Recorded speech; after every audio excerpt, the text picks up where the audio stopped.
inconsistency.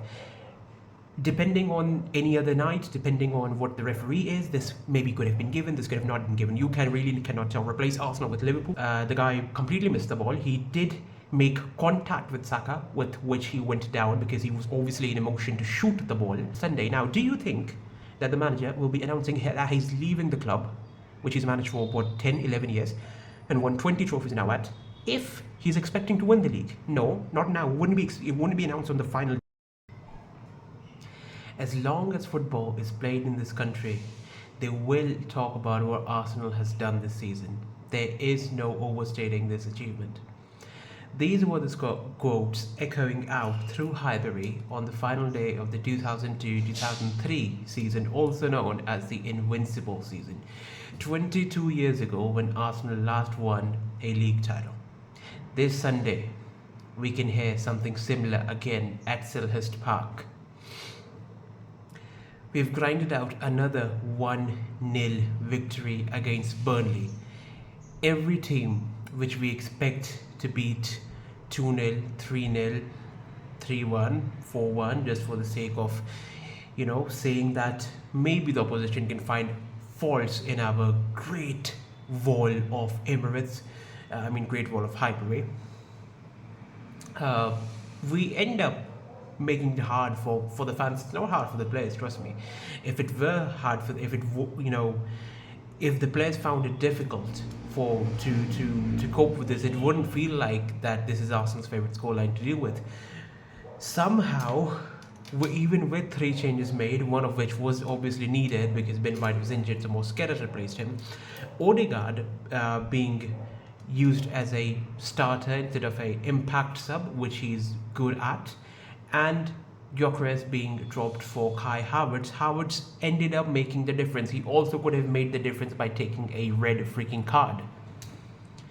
One goal to talk about in the entire game, and at least half a dozen of disciplinary actions and possible fouls and whatnot to discuss.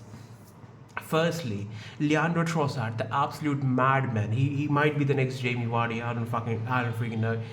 He pushes Fleming for a dirty tackle. I wouldn't say a dirty tackle, a hard tackle on Eze, which Eze took a tumble for, and he comes on, he sizes up to the guy, he pushes him.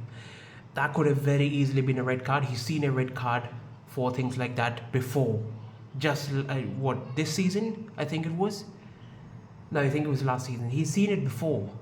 What the hell is he doing? We've had so many disciplinary, strikes against us in the past 3 seasons. Not just the last season is, obviously highlighted. In the past 3 seasons, we've had a lot of red cards and yellow cards against us, and he still chooses to freaking do this. Then Kai Havertz, the goal scorer, this lone goal scorer, who I love him for all the difference he's made for us in the game and in the title race now.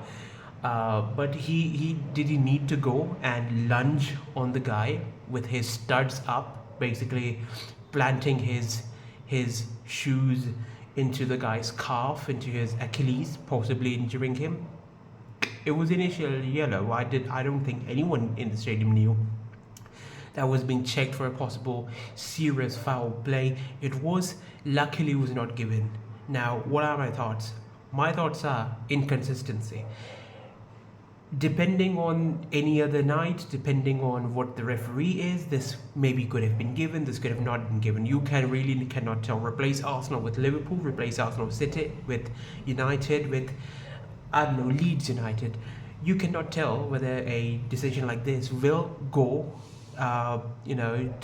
towards the opponent's favour or not. It's all inconsistent. Similarly, inconsistency struck against Arsenal this time when Bukayo Saka was brought down in the penalty box. What do I think about that? I think it was a soft penalty. The guy completely missed the ball. He did make contact with Saka, with which he went down because he was obviously in a motion to shoot the ball. He was transferring his momentum. He misses the ball. He falls down. That usually is given a penalty. Now, don't come at me with soft penalty bullshit like the referee did in the first leg against Atletico Madrid. If there is contact, it has to be a foul. If Kai Havertz's foul is a possible red card, which is being disputed now, then why is this not a penalty? Then second half again, Victor Gyökeres is brought down by the by the Burnley goalkeeper, Weiss, and that's not a card either, not even a yellow card, with the reason given that he gets the ball first and then the guy. I've again seen instances, we've all seen instances, you name the team, you've seen it, where things like these have been given a penalty before, and let alone with the goalkeeper, they have been given with the centre back whose job is to make hard tackles, whose job is to stop, goals with even a dangerous last-ditch effort. So stop hyperfixating on Arsenal. You're not focusing enough that you have one match away from winning the league. Forget one match away. That could happen on Sunday. The match I'm talking about. We could be champions tonight if Bournemouth, who are on a 15-game unbeaten streak, if they beat Manchester City, forget about beating. If they hold them to a draw, because City are coming right off an FA Cup final against Chelsea just 2 days ago, which they won 1-0, by the way.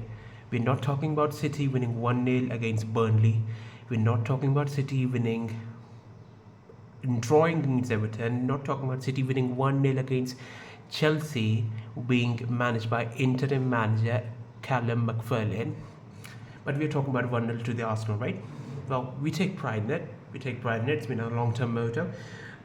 So can this City beat Bournemouth, who have a Champions League spot to play for? I don't think so.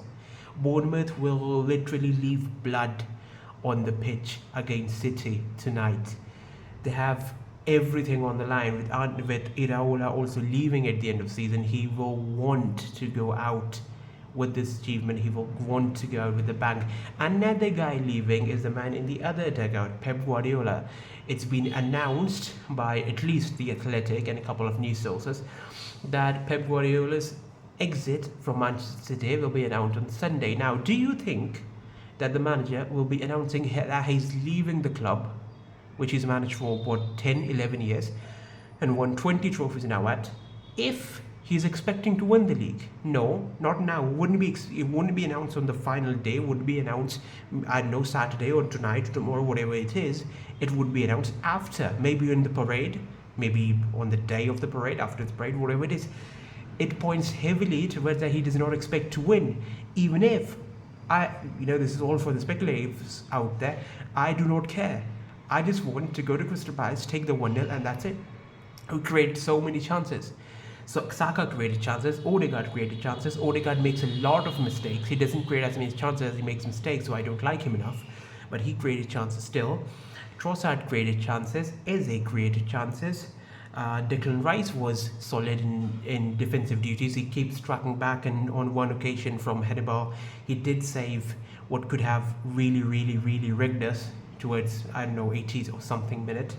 Mosquera was really good. JSC Saka was good, maybe. Hincapié was good since he got subbed on. Calafiori was good. Gabriel was obviously good. Everyone was great. Havertz always scored, then he almost gave us a heart attack. Gyökeres was putting pressure on. He started creating those one-on-one situations with opponents recently, so great job for him. Everyone did really well. So many of our shots got blocked. We had 2 possible penalties. I don't know what to tell you. It's 1-0 because things just didn't really go, our way, but we still managed to win. And that is, worst comes to the worst, that is still exactly what we need to do at Crystal Palace, who have a Conference League final to play, and the talk of the town at Selhurst Park is, will Oliver Glasner rotate against Arsenal? I most likely think he will. So forget what City will do. If they drop points, celebrate tonight, don't care about Palace. If they don't, go out, get a 1-0 win. Before the game, I was massively nervous about what will happen. Will something like West Ham strike again? But at this point, this is so perfectly timed, with 1 game away from the end of season, 1 game away from being English champions. I do not care if we win 1-0 or if we win 3-0 or if we win 4-0. I trust our centre-backs, I trust our goalkeeper, who did not have to make a single save tonight, thanks to Gabriel, Saliba, Calafiori and Mosquera. and Rice. When you have a defense this solid, you don't need to worry about conceding. So we won't concede. We'll go to Crystal Palace, we'll win 1-0, 2-0, whatever, and we are going to be the champions. You can hate Arsenal all you want. You can complain. Right, you used to complain about 1-0. You used to complain about slow attack. You used to complain about the so-called negative football. Now you're complaining about the foul by Havertz. Come Sunday, you'll talk about something else. We'll 1-0 our way to the title. We'll possibly 1-0 our way to the UCL. And who knows what else we will win next season. And you'll keep complaining and complaining. Last year with Liverpool, it was a PGMOL title, but City, before their charges, it was something else. It was oil money. After the charges, it was 115 FC title. With Arsenal, it's something else. There's no point arguing with you. I don't even want to. I don't think any Arsenal fan wants to argue with you.